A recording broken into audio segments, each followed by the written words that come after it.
विश्वदास जी का 5वें नंबर का सवाल है, सिर्फ ओम मंत्र ही वेदों के अनुसार है। बिल्कुल सही बात है। यजुर्वेद अध्याय नंबर 15 का मंत्र नंबर 5, ओम कृत्यु समर, ओम किलवे समर, यानी ओम मंत्र का जाप करने का आदेश है चारों वेदों में, और कोई मंत्र जाप करने का आदेश नहीं है।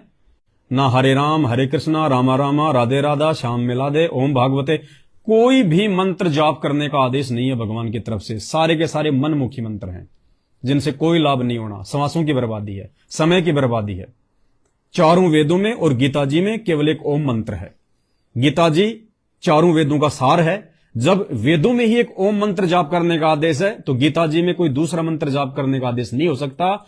इसलिए गीता जी अध्याय नंबर 8 श्लोक नंबर 13, ओम इति एक अक्षर ब्रह्म व्यवहारण माम अनुशमरण ये प्रयाति तजम देहम सयाति परमाम गतम, केवल एक ओम मंत्र जाप करने का आदेश है।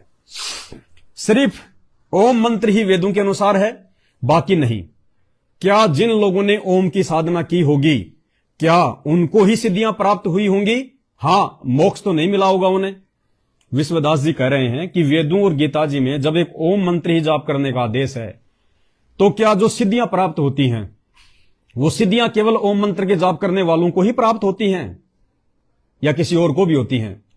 देखिए विश्वदास जी, सिद्धि बहुत सारे तरीकों से प्राप्त होती है। परमेश्वर सदगुरु रामपाल जी भगवान ने इस बात को बहुत अच्छे से समझाया। सिद्धि केवल ओम मंत्र के जाप से ही प्राप्त नहीं होती है। सिद्धि जो है वो तप करने से भी प्राप्त होती है। घोर तप करने से भी सिद्धि प्राप्त होती है। तप से राज मदमानम जन्म तीसरे शुकर समानम, तप से भी सिद्धि प्राप्त होती है। वर्तमान में यदि आप ओम नाम की साधना कर रहे हैं उससे भी सिद्धि प्राप्त होती है। इसके अलावा चाहे वर्तमान में आप जी ओम नाम का जाप नहीं कर रहे, यदि आपने पिछले किसी जन्म में कोई तप किया हुआ है, कोई ऐसी भक्ति साधना की हुई है या ओम नाम का जाप किया हुआ है, तो भी आपको सिद्धियां प्राप्त हो सकती है। जरूरी नहीं है कि खाली ओम मंत्र के जाप से ही सिद्धियां प्राप्त होती है।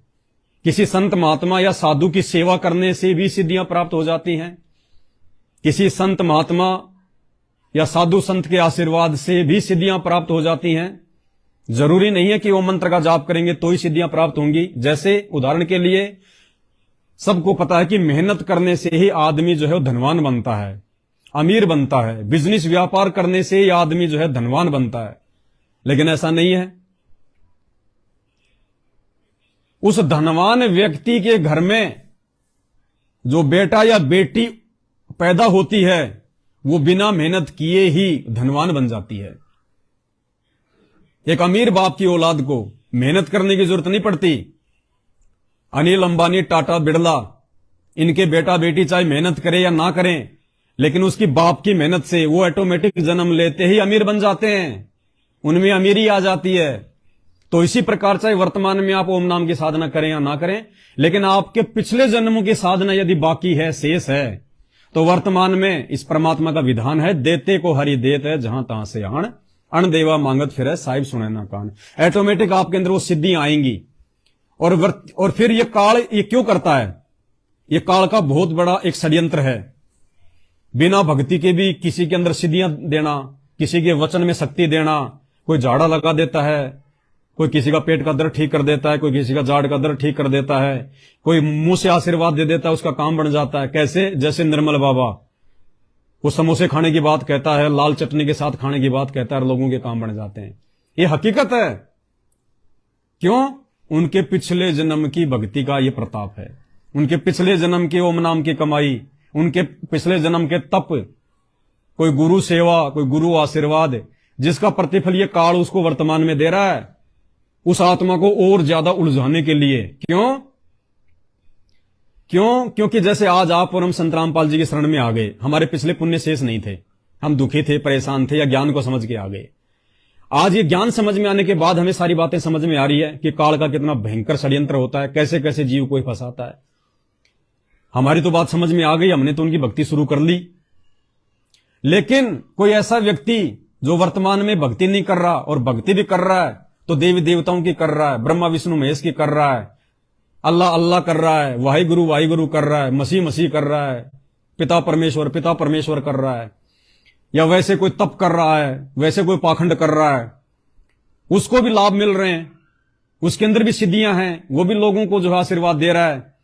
और वो सोच के आ रहा है कि वर्तमान में मैं जो ये साधना कर रहा हूं, वर्तमान में जो मैं कावड़ लेके आ रहा हूं, वर्तमान में जो ये गोवर्धन की मैं परिक्रमा लगा रहा हूं, वर्तमान में जो मैं राधा राधा का जाप जप रहा हूं, जैसे प्रेमानंद जी वगैरह हैं और जितने भी साधु संत महात्मा हैं जो गुरु रूप में बैठे हैं, लोगों को आशीर्वाद दे रहे हैं, खुद भी आराम से रह रहे हैं, बड़ी बड़ी गाड़ियों में घूम रहे हैं।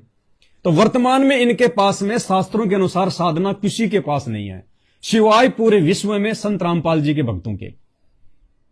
किसी के पास में सत्य साधना नहीं है।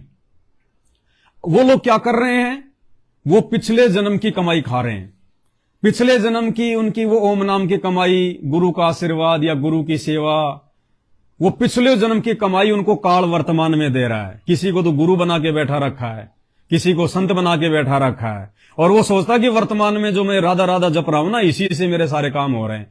और अपने भक्तों को भी वो काल प्रेरणा से राधा राधा का जाप शुरू करवा देता है, हरे राम का जाप शुरू करवा देता है।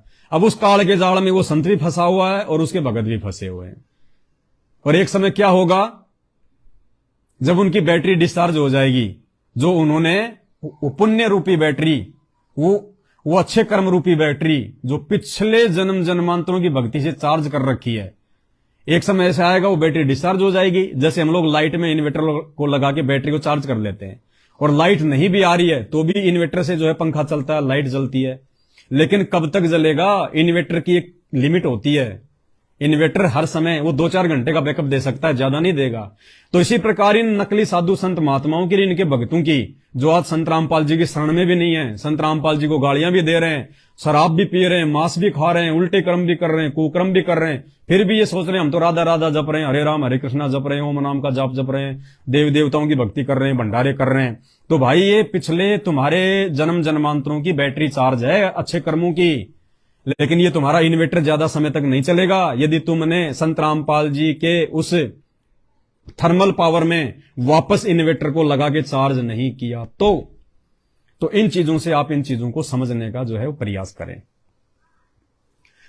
तो ओम नाम का जाप करो या ना करो, उसके बावजूद भी संत महात्माओं में जीवों में सिद्धियां आ जाती हैं उनके पिछले जन्मों की भक्ति के कारण। तो उम्मीद करता हूं यह आपका 5वें नंबर का सवाल था, परमेश्वर के आशीर्वाद से आपकी समझ में आया होगा।